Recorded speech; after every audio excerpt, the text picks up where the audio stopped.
students, so this topic is going to be very interesting. We have seen this in many places, but we don't know what is the calculation for this, what is the derivation, what are the expressions we use here.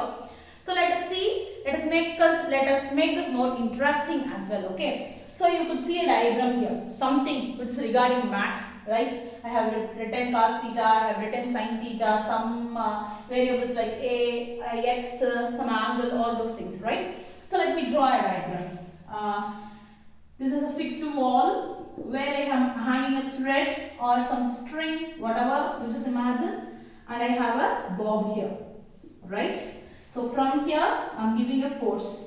From any one side, maybe from right or from left. As I am standing here, I am giving the force from this side. So what will happen to this bob? It will go, right?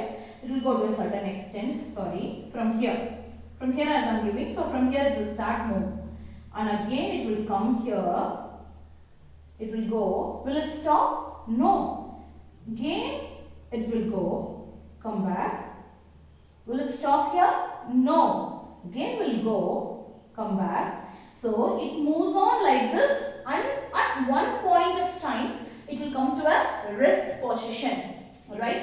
So it will come to a rest position. So same as here, we call this completely as a simple harmonic motion. So this is harmonic motion. This is called as harmonic motion. It is very simple, so we call it as simple harmonic motion. Okay, this is the name behind this simple harmonic motion here. So I told you it will go to an extent, come back, meets its center point, that is its mean position. So we call this as a mean position and this as the extreme position. Okay, so if it goes in a circular path, if it follows a circular path like this, so it forms an angle. Okay, that angle we call here as theta, right? This theta is given with omega t. So depends upon the angular velocity. Okay, so the to and fro motion, we call it as a to and fro motion, which was simple harmonic motion in simple pendulum. So here we call it as to and fro motion, right? So in this we are going to find what is the velocity and what is the acceleration. These are the two things which we are going to find here. So first we want to know, when I give you a force, okay, so whenever the force is given is directly proportional to x. So this is x. So from here it is moving to this position. Again it will move, it will form an angle here, it will form an angle here, it will form an angle here. So everywhere the angle changes, the angle keep on changing. Okay, the angle keep on changing here. So I write here as F is directly proportional to x. It means the force which I have given is directly proportional to the displacement. Hope you know the difference between distance and displacement. Distance means actual length covered and displacement meant the shortest distance covered. If I want to travel 10 meters, okay, this is the complete distance. When I stop here at 5 meters, then we call this some displacement happens. Okay, so F is directly proportional to x, whereas F, which is equal to minus b into x. This minus b is the proportionality constant. Right, we call it as a proportionality constant here. So to remove this proportionality symbol, we use, even in gravitation, we would have used this, right? So minus b is the proportionality constant here, and minus, whereas force is given in this direction, force is given in this direction, but it is coming to the opposite direction. Okay, it is coming in the opposite direction as well. So I have included a negative symbol here. Alright, so for example, if I consider this triangle, okay, if I just consider this triangle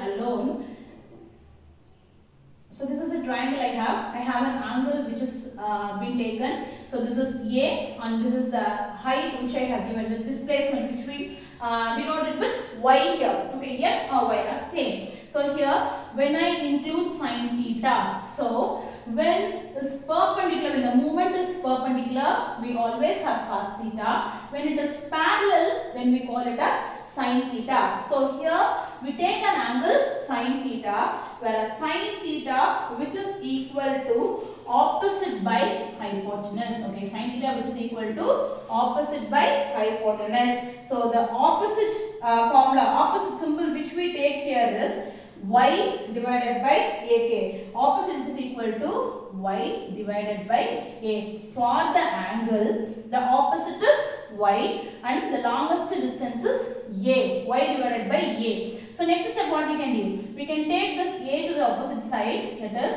sin theta a which is equal to y, or we can say it as y is equal to, we can also write this as y which is equal to a sin theta. Okay, in the place we can also use y. In the place of x we can also use y here. Okay, so next step, already we know that theta that is equal to omega t. So we can write this as y is equal to a sin omega t, right? Y is equal to a sin omega t. And the next step we are going to use this velocity formula, whereas velocity, what is velocity?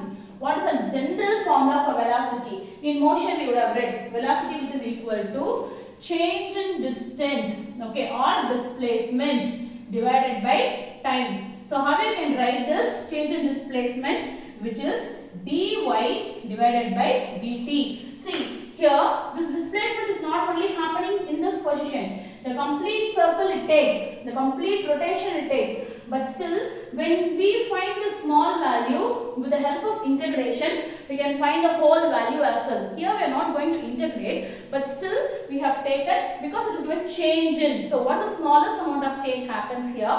So it is dy divided by dt here, dy divided by dt. Okay, so what is dy here? Y is a sin omega t. So in the place of y we can substitute, that is v is equal to d into a sin omega t divided by dt.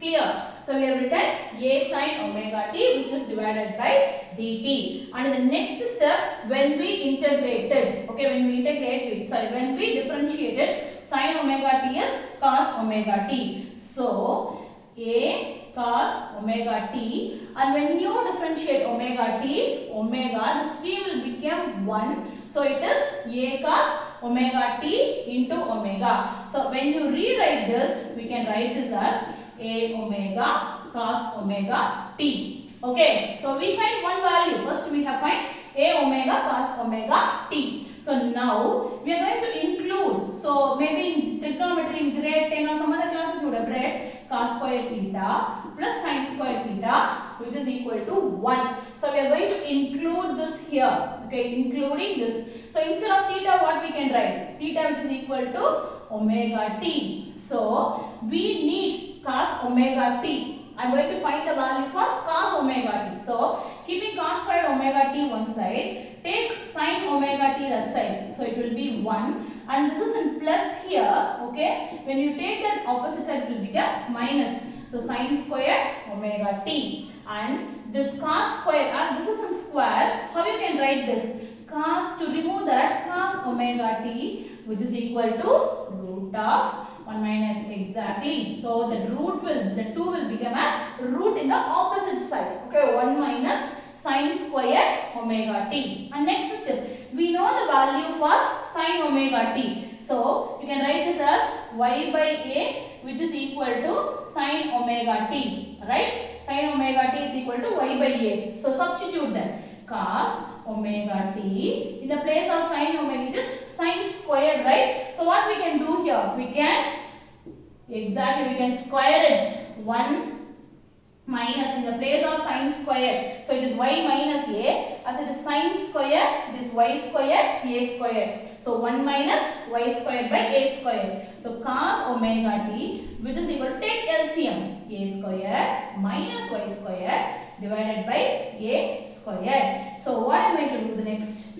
Cos omega t which is equal to, when you take this a square out of the root, it will be a, 1 by a into a square minus y square. Right, 1 by a root of a square minus y square. So in the place of cos omega t shall we substitute v? So here make it as equation 1. So substitute in first equation. When you substitute here, v is equal to a omega into, in the place of cos omega t, 1 by a root of a square minus y square. So I can cancel this a and a. So what you will get? V, which is equal to omega into root of a square minus y square. Okay, v is equal to omega into root of a square minus y square. So this is the value for velocity, right?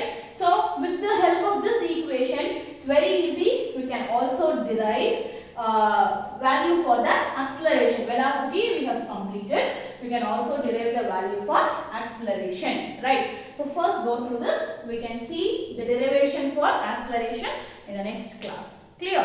Thank you.